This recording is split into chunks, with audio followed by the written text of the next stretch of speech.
having to change where they live as young children, how can that affect a child's development and, I guess, trust? Well, that's what it's affecting is their trust. If a child is removed and just constantly with a different. Hi everyone, you're listening to the Seeking Refuge podcast, a podcast sharing the human stories of refugees. Today's episode centers around the childhood development and attachment of refugee children. Our guest for today is Dr. Mary Ellen Warren, and I'm today's host, Esha Hegde. Hello everyone, it's Esha here. According to UNICEF, worldwide, more than 33 million children have been forcibly displaced at the end of 2020 alone. This number includes some 11.8 million child refugees. This semester, I had the opportunity to take a class titled Young Children Should Be Seen and Heard. This class centers around the first 5 years of life and how pivotal they are to overall healthy development.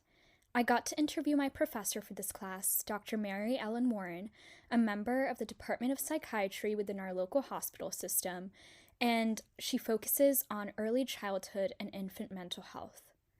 Through our interview and throughout our class, I got a grasp on how important these first 5 years of development are for children, and how a lack of stability within these years can cause major detriments in the future. Hi, Dr. Warren.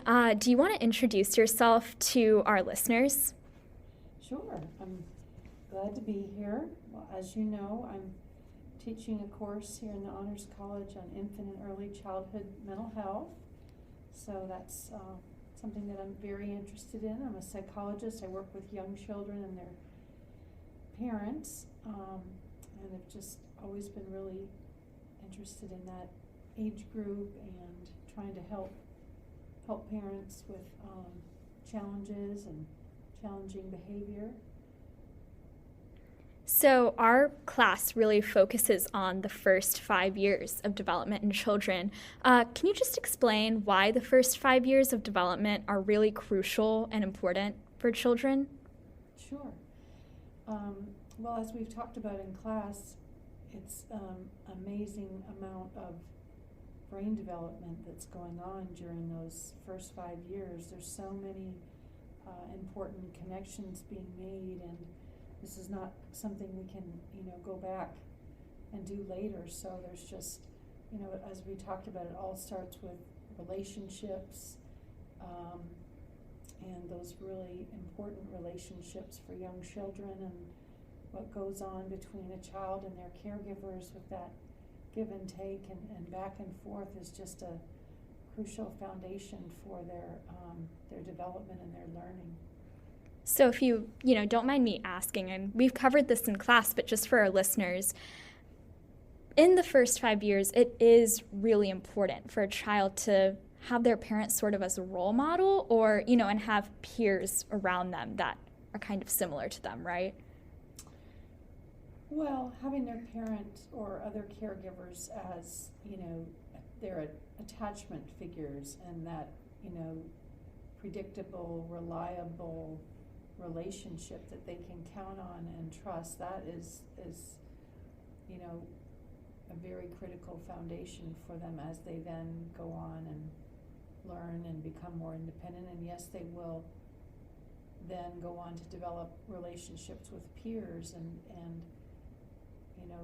they'll have success in those relationships when they've had that really good, strong, reliable trust early on in their lives.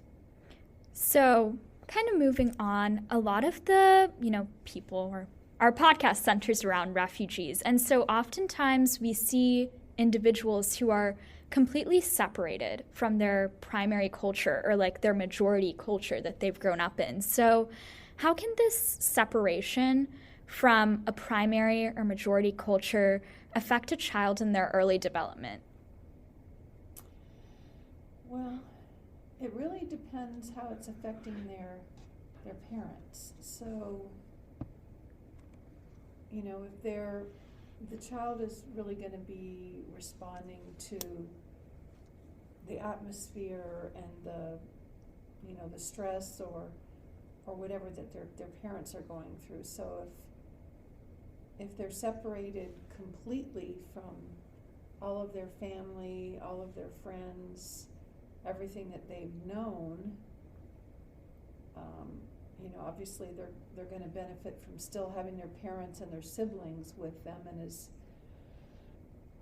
well as they can function and try to be there with them and provide some stability. That's going to be good for the children. And if they have friends or neighbors or extended family from their culture that are with them, that would be beneficial. And if they can settle with others that come from their original community or culture where the language is similar and customs, and that would be beneficial. So it really depends on, I guess, how much they're removed and how isolated they are, how stressed and devastated their parents are. That's Mm-hmm. what's going to make a difference for the children, especially the very young children. Mm-hmm. And so right now you just said it really depends on the parent state, Yes. how the kids end up reacting Yes, in these especially situations. the really young children, 100%. And oftentimes, like, there's been research done that a lot of these children end up being separated. So child refugees end up being separated from their parents. Maybe it's for a short period of time or for a really long extended period of time. So how can that separation from a child's parent affect their early development? And we kind of touched on that. Huge effect on their development. Can be very, very traumatizing. If they're separated from one parent but they still have another parent or other caregivers or grandparents or family members or someone that they know, then that's going to be better, obviously, and they will be okay if they're separated from just one of their parents. But if they're completely separated, like we had a situation, in the United States last year at the border where children were separated from their parents, that can be very, very devastating and traumatizing.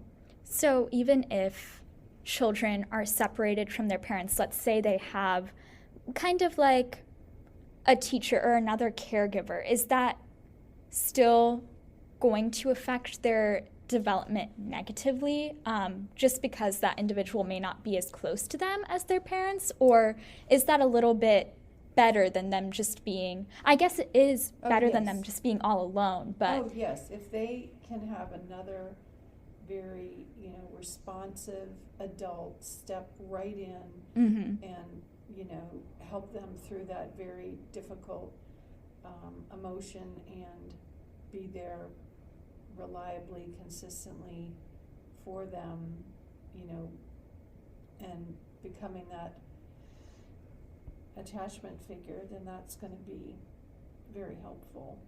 And we talk about them get through it. Yeah.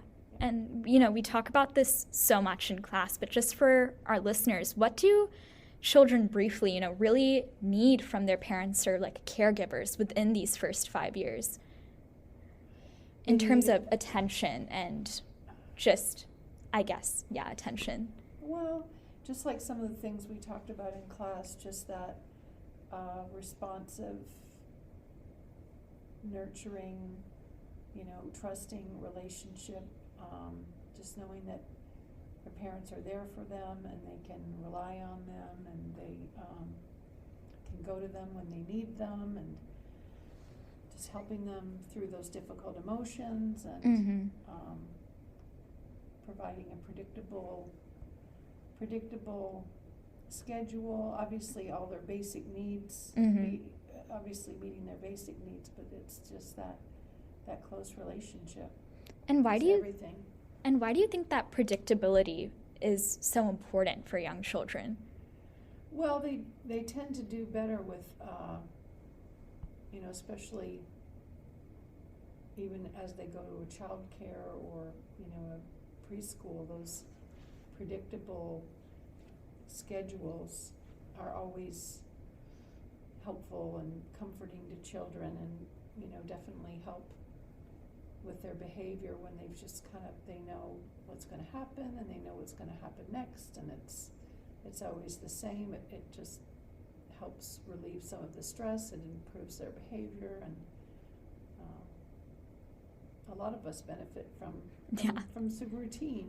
It's not as what's going to happen next. And I know, I personally, ever since I was a young child, always have loved routine. My mom had me on a pretty strict schedule, especially as a toddler, and I just can't imagine how that might affect these children. So it's very interesting to see how a lot of children end up liking these stringent routines, or need what I consider now a stringent routine, need that nap time, need that snack time, yes. Need socialization. For bedtime, have consistent bedtime, getting enough sleep, and those bedtime routines are very comforting for children. A lot of parents are encouraged by the pediatricians to have a little routine and get their children to bed on time and try to be predictable that way.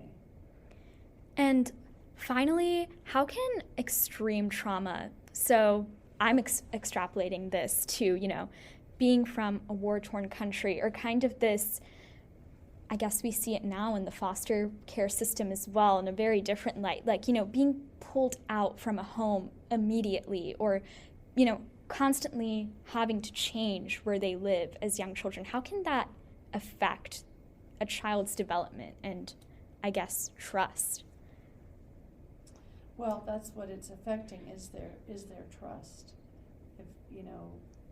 If a child is removed and just constantly with new and different caretakers, and they're not having that stability and predictability, and they're not forming those stable relationships, then it'll make it harder for them to develop relationships themselves in their lives. Mm-hmm.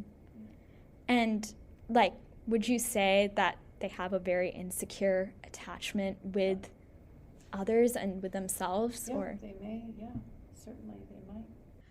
My conversation with Dr. Warren really hinged on the discussion of attachment.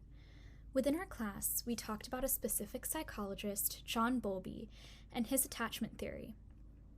Bowlby's theory of attachment centered around the fact that children are biologically programmed to connect with others, and that the nature of a young child's attachment to their primary caregivers will be internalized later on in their life.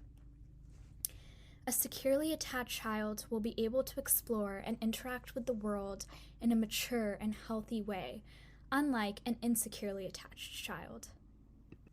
This really caused me to consider the extreme detriment young refugee children must be going through without a firm or expected secure attachment within their life.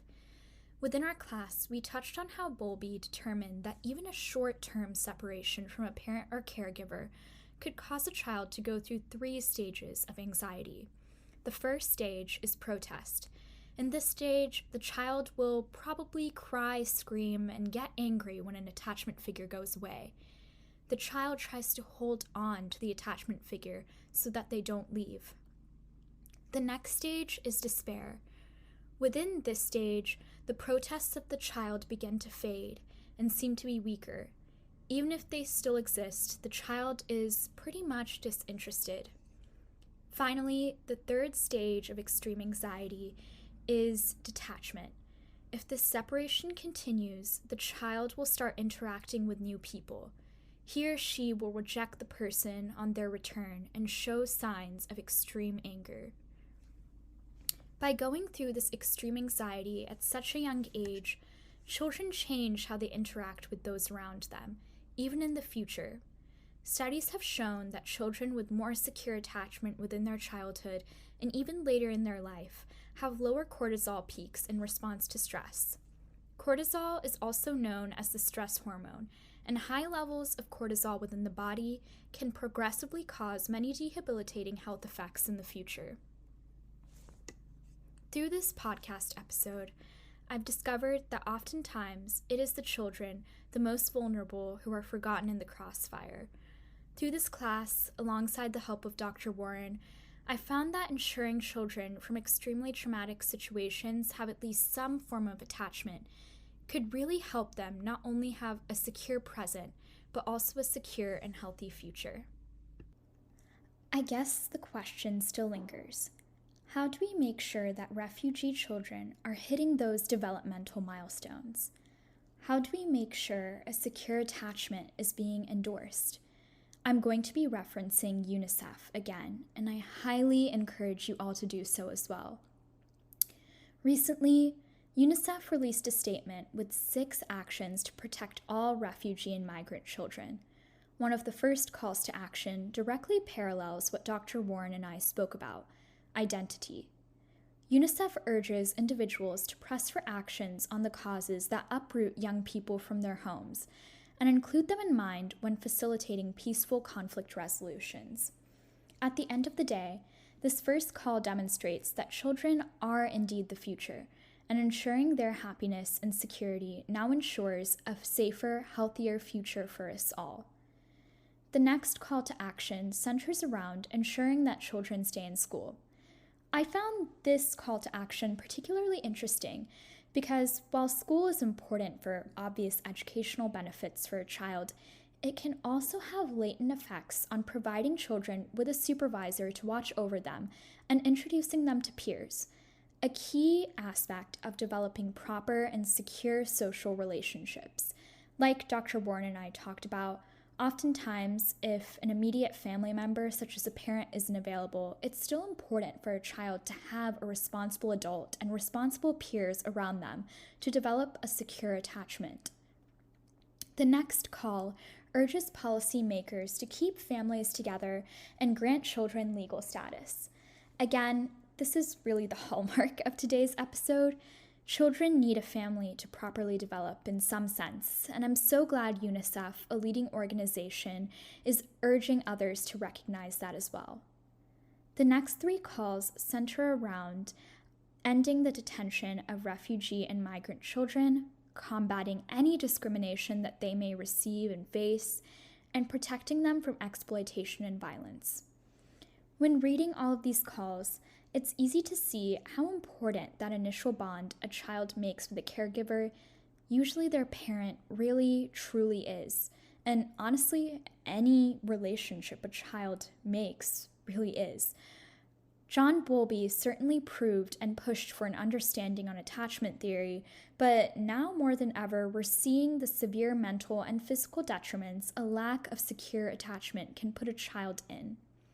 The first 5 years of life, and I would argue one's entire childhood years in general, are a crucial time to make secure bonds and attachments. It's important that we consider advocating for not only the security and safety of refugee children, but also ensure that they are making lasting, positive, and impactful bonds with their family and those around them in any way possible to ensure a brighter future, mental and physical health for them. Thank you so much for listening. If you liked this episode, be sure to like, subscribe, rate, and review us in the comments below. If you'd like to get in touch with us, email us at seekingrefugepodcast@gmail.com or at our University of South Carolina email address, sosrpaat@mailbox.sc.edu. You can find us on social media at Refugee Podcast on Instagram, Twitter, or Facebook. The show is produced by undergraduate students at the University of South Carolina. Your hosts for this week are me, Esha Hegde, and this episode was edited and produced by me and Anusha Ghosh. Additional research was provided by UNICEF, and our executive producer is Aidan Thomason.